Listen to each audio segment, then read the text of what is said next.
Joao Lourenço mokonzi ya Angola pe mokambi ya CRLG la azali na masolo na suka ya mposo eye na president Félix Tshisekedi nsima na kokutana lobi loleki na Paul Kagame ya Rwanda na Kigali.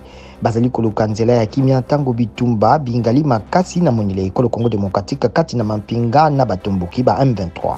Balakisi bilongi ya batuti ya ekolo Congo Démocratique na president Tshisekedi bakutana mikolo mibale mileki na cité ya Union Africaine tango bitumba kati na mampinga na M23 lingomba ya batomboki balobaka babundelaka baye balobaka Kinyarwanda bingali makasi.